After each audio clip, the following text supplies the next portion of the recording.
Assalamualaikum warahmatullahi wabarakatuh. 102,6 FM Saturasi suara satu kata penuh makna pasti selalu di hati. Sahabat Star FM, udara dari studio 1 lantai 2 gedung Star FM di Jalan MD Lama Penyambungan. Pagi Madinah pagi. Sahabat Star FM, selamat pagi untuk kamu semuanya di bulan Ramadan ini. Seperti biasa, program spesial Ramadan yang dihadirkan Star FM dengan tema Ramadan di Hati, benahi diri, sucikan hati bersama Star FM. Dan di program acara Safari seputar informasi Ramadan hari ini selama 2 jam ke depan bakal nemenin kamu semuanya pastinya dengan info-info terupdate, info-info Ramadan, perkembangan Islam yang kita hadirkan untuk kamu semuanya di pagi hari ini. Dan tentunya seperti biasa sahabat Star FM, di Safari kita selalu kehadiran narasumber, dan di sini sudah ada Bapak Tauhid ya dari Stein Mandeling Natal yang selalu bersama kita di program acara Safari.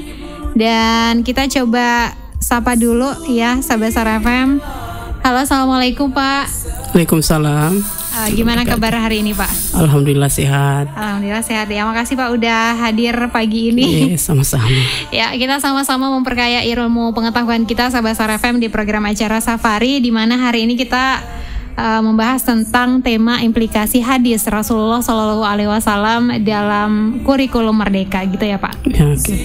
Ya, di sini mungkin kita bertanya-tanya ya Pak, maksud dari implikasi hadis Rasulullah Shallallahu Alaihi Wasallam ini dalam penerapan kurikulum Merdeka itu seperti apa maksudnya Pak? Oke, baik.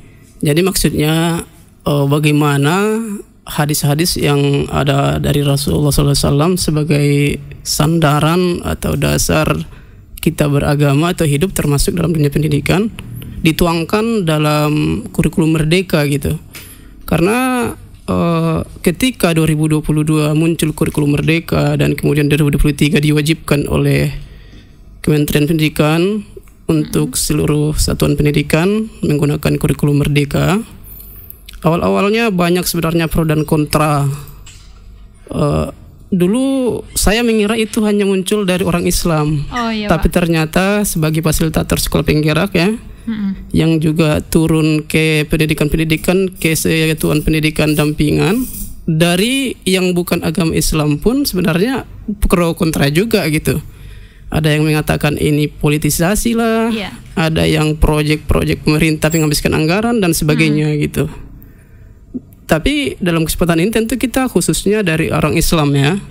Kita kan orang Islam. Dari orang Islam apalagi, karena memang kita tahu kan dulu Presiden Joko Widodo juga ada yang pro dan ada yang kontra, sehingga apa saja programnya pun disambut dengan begitu juga. Ada yang pro dan kontra ya Pak? Ada pro dan kontra juga gitu.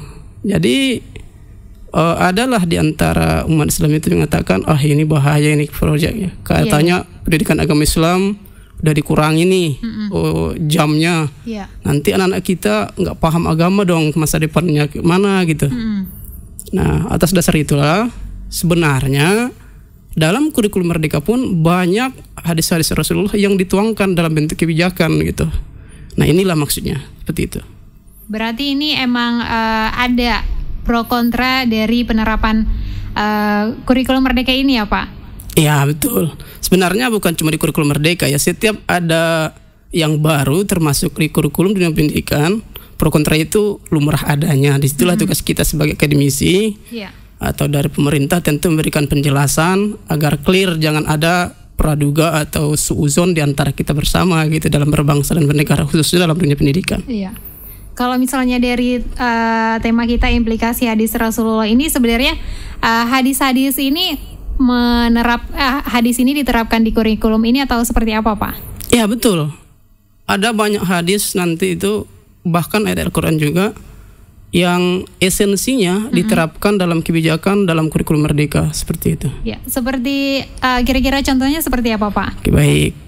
Sini ada banyak hadis sebenarnya. Mungkin kita mulai dulu dari hadis yang pertama.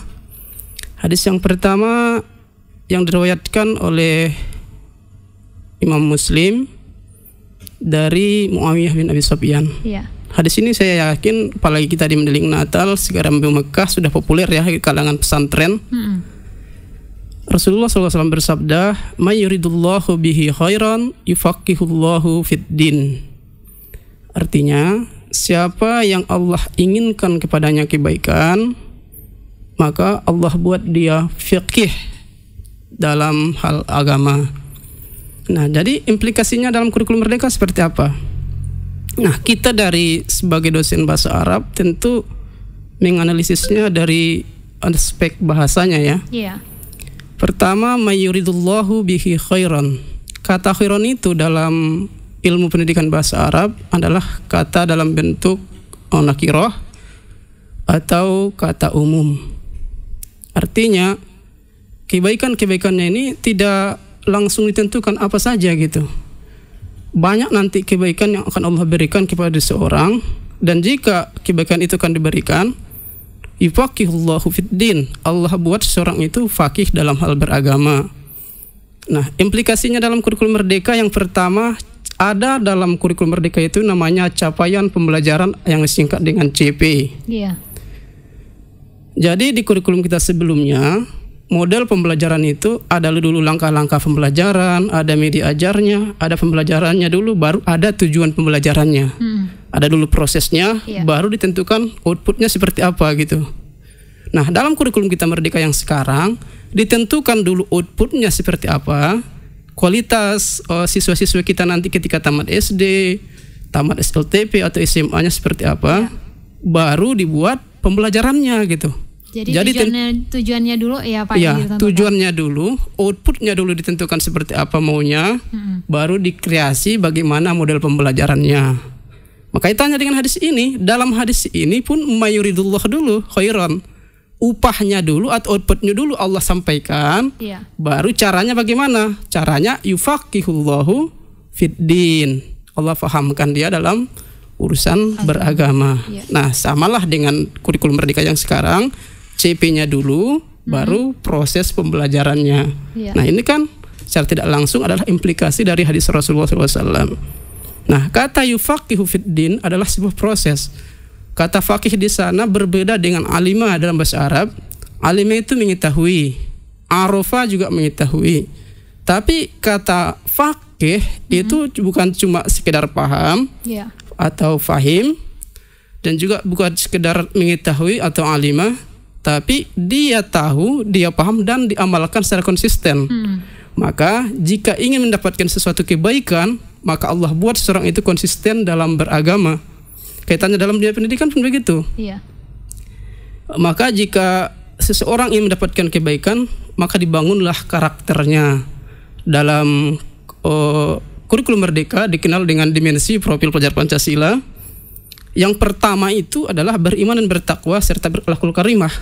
Nah, jika ingin berhasil dalam dunia pendidikan, ingin mendapatkan apa yang cita-citakan, maka dalam prosesnya pun ini harus ditanamkan dan dievaluasi, dipantau dan dikembangkan oleh seorang pendidik atau seorang gurunya dalam proses pembelajaran, terlepas dari apapun mata pelajarannya, apakah itu matematika, bahasa Inggris, di mana kalau kurikulum sebelumnya kan, kurikulum KTSP, tugas membina moral, sosial, agamanya itu dibebankan kepada guru agama, dibebankan kepada guru Pancasila dan kewarganegaraan.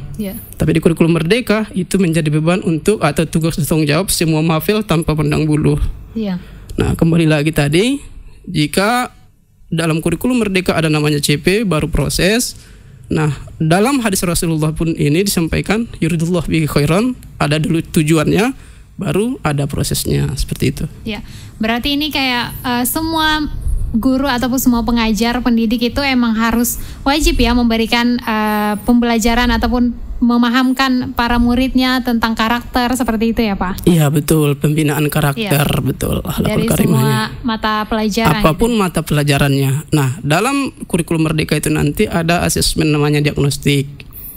Asesmen diagnostik ini adalah asesmen atau evaluasi bagaimana untuk mengetahui karakteristik siswa-siswanya sebelum pembelajaran.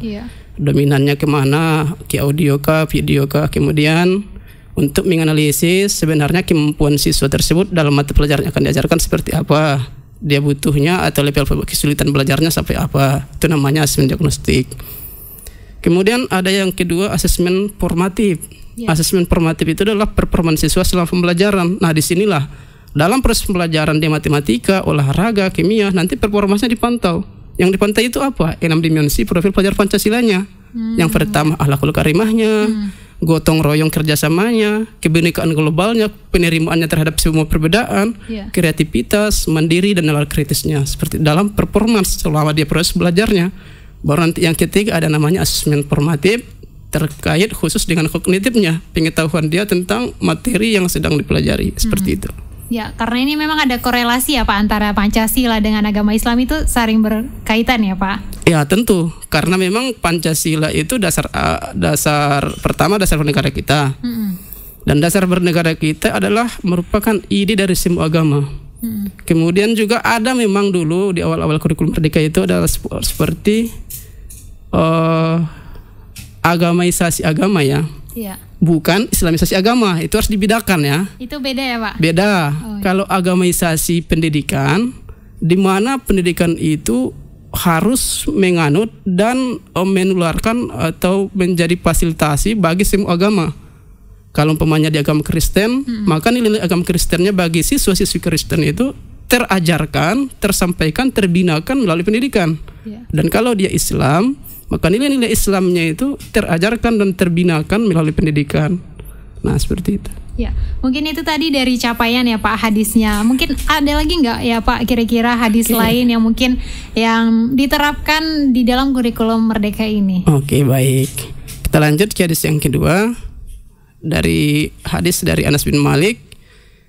An Anas bin Malik qala Rasulullah sallallahu alaihi wasallam, Thalabul ilmi faridatan ala kulli muslimin, rawahu Ibnu Majah. Hadisnya diriwayatkan oleh Ibnu Majah. Artinya, menuntut ilmu adalah sebuah kewajiban bagi setiap muslim. Nah, implikasinya dalam kurikulum kita, yang pertama kata thalabul ilmi, menuntut ilmu. Thalaba itu bisa meminta, mencari, menuntut, tapi aktif di sana. Ya. Nah, yang aktif itu siapa? Kulli muslimin atau siswanya. Artinya active learning atau lebih populer dalam kurikulum merdeka dengan student center, di mana pusat pembelajaran itu adalah siswa atau peserta didiknya. Di kurikulum kita yang sebelumnya atau bahkan di kurikulum merdeka pun guru-guru kita masih banyak yang agak kesulitan dan merasa sulit untuk beralih dari model pembelajaran teacher center atau terpusat pada guru menjadi student center. Jadi semua siswa harus berperan aktif juga ya Pak? Ya, jadi maksudnya kalau dia student center ini, siswalah yang aktif mencari ilmu belajar itu, thalabul ilmu tadi, mencari ilmu tadi, menuntut ilmu tadi, dengan berbagai teknik dan menggunakan semua media yang ada.